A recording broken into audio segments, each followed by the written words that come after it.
In this podcast, we share some of the challenges and difficulties in life. Content may include open dialogue about topics such as suicide, depression, feeling lost or alone, anxiety, addiction struggles, homophobia, and descriptions of bullying experiences.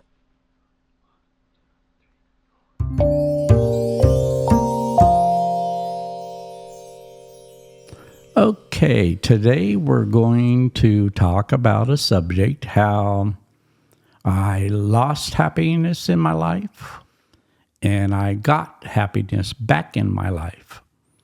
And it's because of people help you do that. And you need people.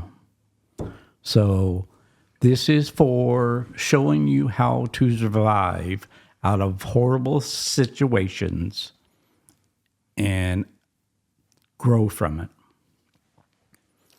So we already know that I met the person of my life.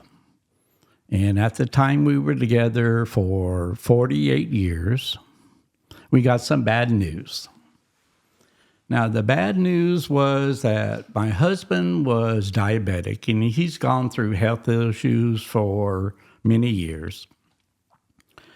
But one morning he woke up and he's sitting on the couch and he's having a hard time breathing. He goes, I can't breathe.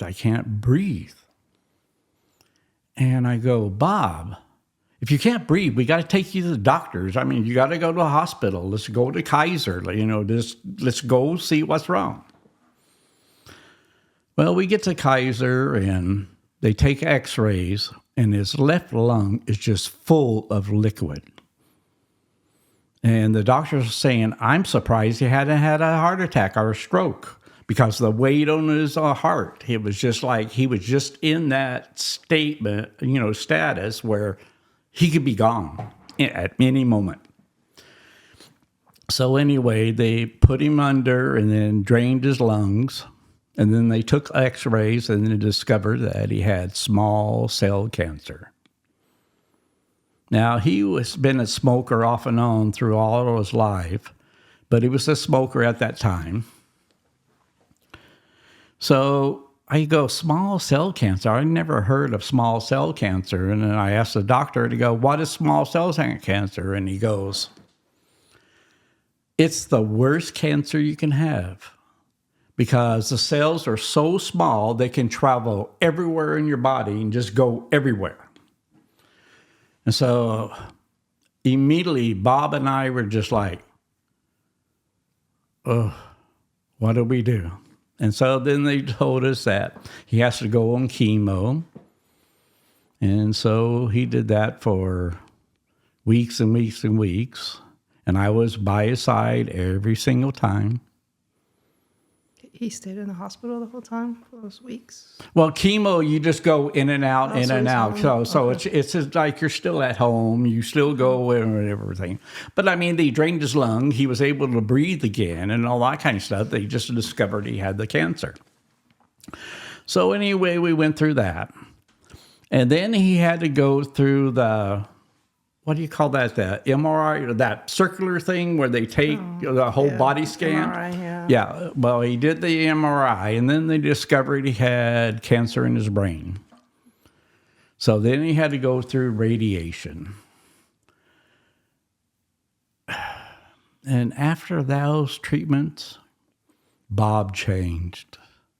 He lost his sense of humor. He would get mad and irritable all the time. It was just like he just got Alzheimer's, just like that. And he was just out of his element. He just was not Bob anymore. And then what happened? Bob became bedridden because he couldn't walk anymore. So they went in and took x-rays of his spine, and they noticed that there was a problem there between two vertebrae. I don't remember the number between the vertebrae, but he had to go in for surgery. And since he was out of it, he wasn't himself, I had to make the decision, should he have the surgery or not have the surgery? since we were legally married, because we got married in 2008 when it was legalized in California. So I agreed to have the surgery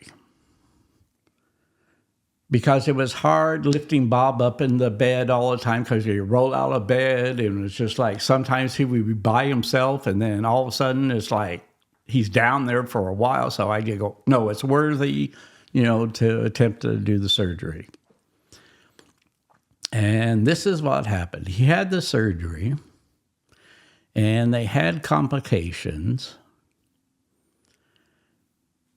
But when the surgery was over and when he was out, he didn't come out of anesthesia for hours and hours.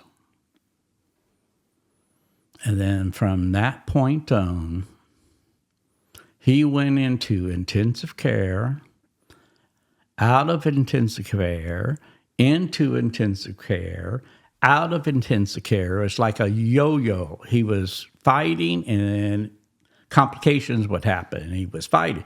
And we were going through so many different doctors. I got so to the point where I just don't know what's happening because one situation and then he's almost going to die, and one situation he's almost going to die.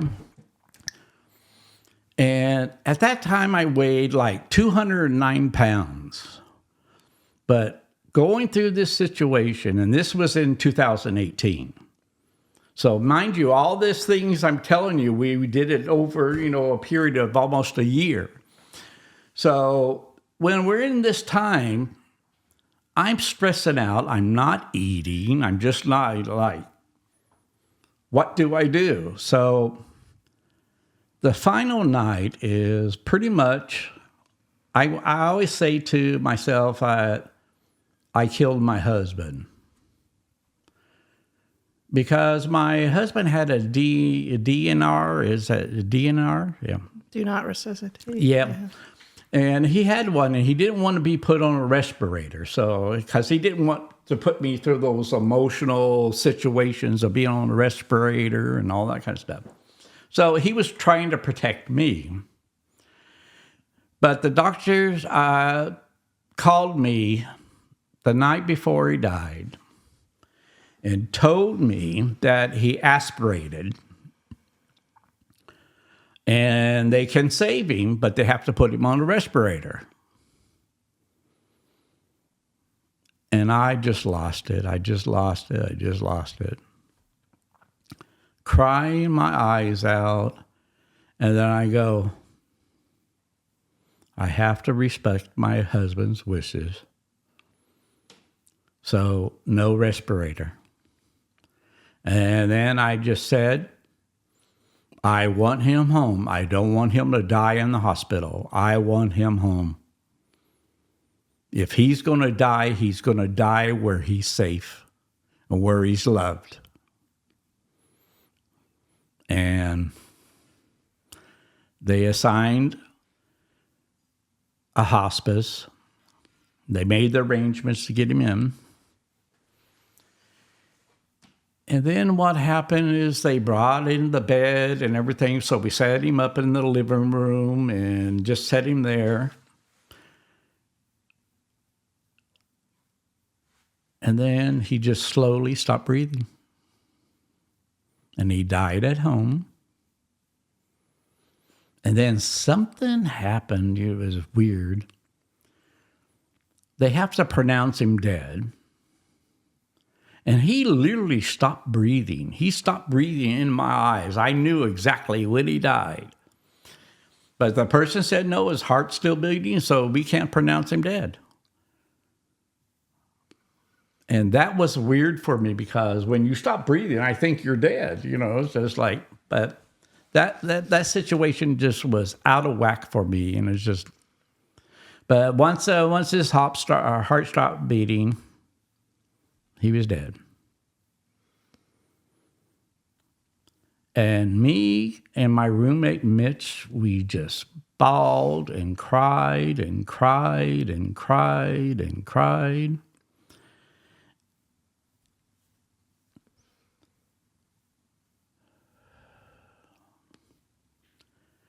It was the worst time of my life.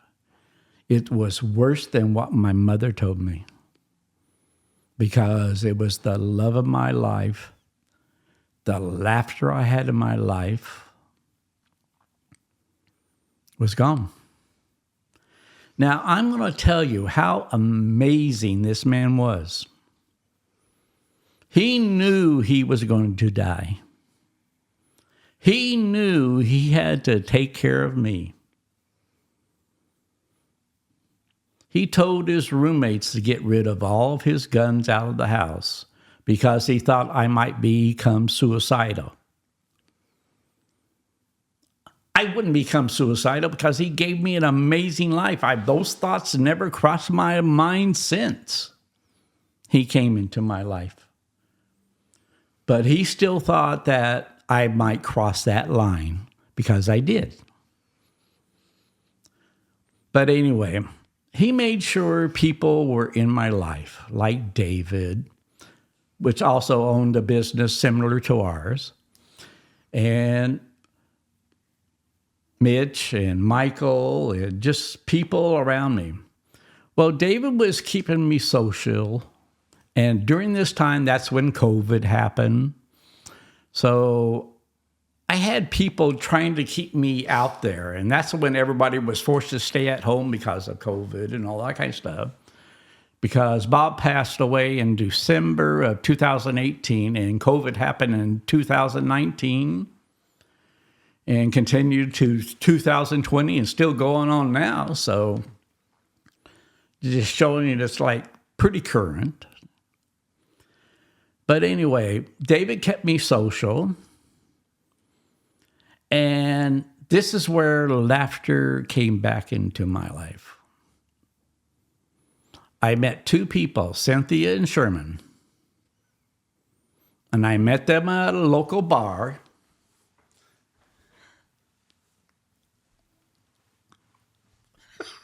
It's funny. The names may have been changed to protect the innocent or the guilty. We don't know. No, we're changing some of the names in some of our storylines. I want to tell you a reason. Because of respect, their privacy, their ownership of, but it's still stories we have to tell. So there might be a third person, and it might be a fictitious person, it might be the real person. It'll be up to you to judge that. I mean, but we're respecting the people that's in our lives. So we will always do that because we value self. So now where was I? You were talking about you, Cynthia, Well, and at least Sherman. about Cynthia. At least. Cynthia and Sherman. Well, at least about me. Okay, well, yeah. It was about, David took me to a local bar. And I met these people that I already knew. I mean, I've known them. I've seen them around, but never socialized with them. But anyway, we got to sit together, and then we started talking. And then all of a sudden, it just spontaneously, laughter happened. And then and then it was all night long. We were just laughing and laughing and talking and laughing and talking and laughing. And then it was a connection that created a friendship that's still with me to this day. And that's how I met Cynthia. And that's who's sitting across from me. And she's like a bitch sometimes, but she's okay. What can we do? I could be a bastard too. We all got it in this. I didn't know this was Bob's story. I thought it was my story. Well, you'll tell your story when you want to tell your story.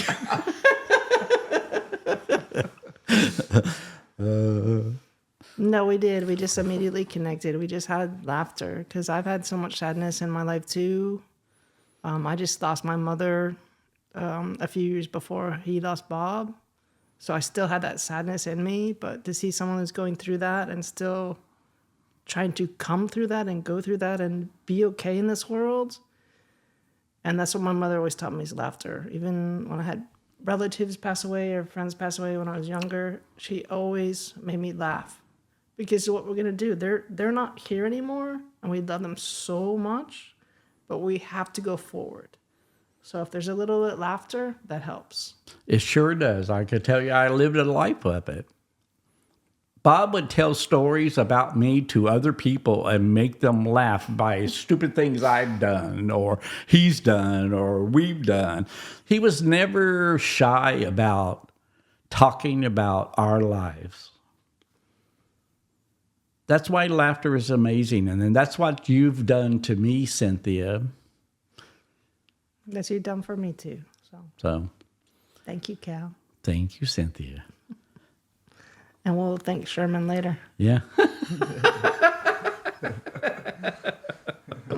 Might have to edit that out. No, leave it. It's funny. We're laughing.